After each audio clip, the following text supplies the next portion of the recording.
Le dico des pourquoi du vendredi avec Hajar Benchir et Shawqi El-Azhar.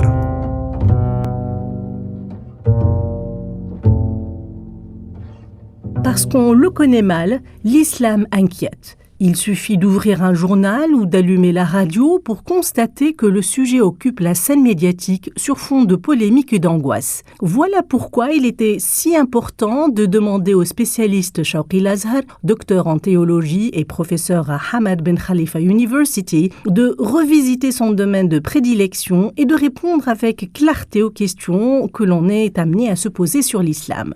Dans ce premier numéro du Dico du Pourquoi, on s'intéresse au destin.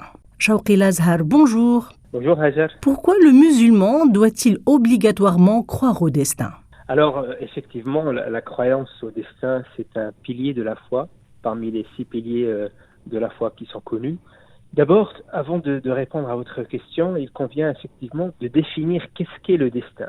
C'est quoi le destin, ou bien en arabe, al-qada ?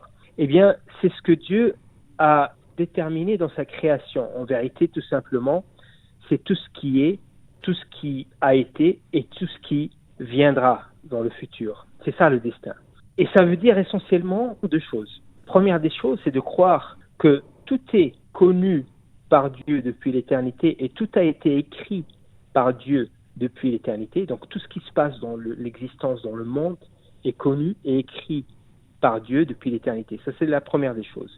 Deuxième des choses, c'est que tout ce qui existe, tout ce qui occure, c'est par la volonté de Dieu et par son pouvoir. Donc c'est ça la croyance dans le destin. Tout est connu et écrit par Dieu, tout existe de par sa volonté.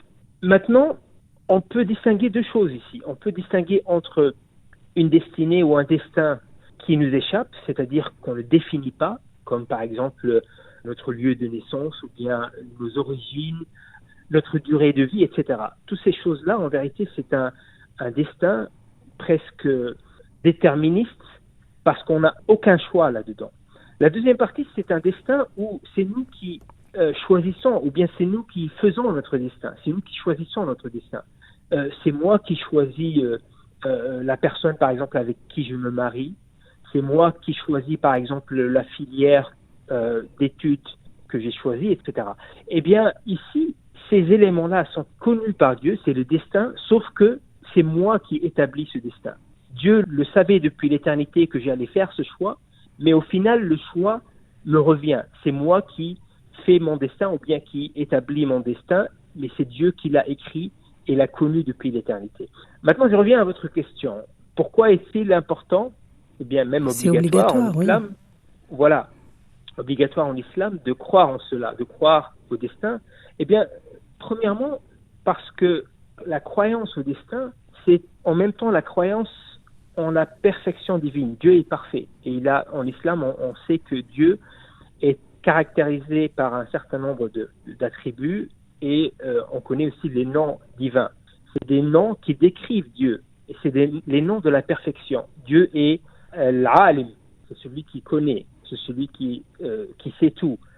Dieu est le qadir, c'est celui qui est capable de tout. C'est celui qui a la volonté, le mourid, etc. Donc, ces attributs de la perfection, eh bien, ils définissent Dieu et le musulman est obligé de croire que Dieu est parfait. Et croire au destin, c'est croire en la perfection divine, c'est croire que Dieu est connaisseur de toutes choses.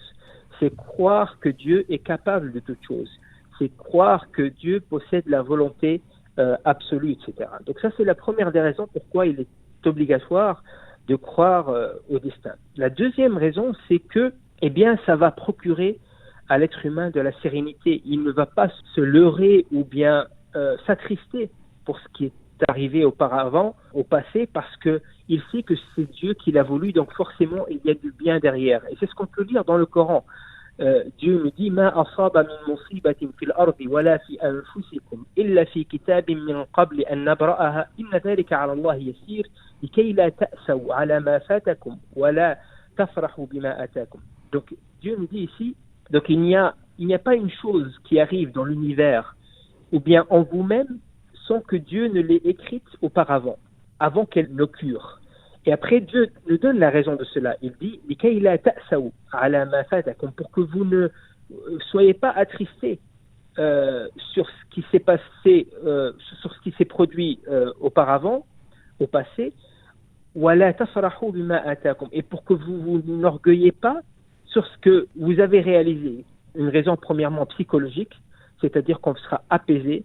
On ne va pas se dire mais pourquoi j'ai fait ça, pourquoi ça ne s'est pas produit de telle manière, etc. Donc on aura une certaine sérénité psychologique parce qu'on sait que c'est Dieu qui l'a écrit, qui l'a voulu. Première des choses. Deuxième des choses, c'est qu'on ne va pas s'enorgueillir si on réalise quelque chose de bien. Parce qu'on va se savoir, on va garder en tête que au final, c'est Dieu qui l'a écrit. C'est grâce à Dieu qu'on a fait cela. Donc on va rester humble par rapport à ce qu'on réalise. Chawqi Azhar, docteur en théologie, merci. Pourquoi le musulman prie-t-il 5 fois par jour? Pourquoi la zakat est obligatoire? Pourquoi le musulman doit-il croire au destin? Pourquoi les ablutions avant la prière? Hajer Benchir vous dit pourquoi dans le Dico des pourquoi avec Chawqi Azhar tous les vendredis à 6h05 et midi 25 sur Rorix FM.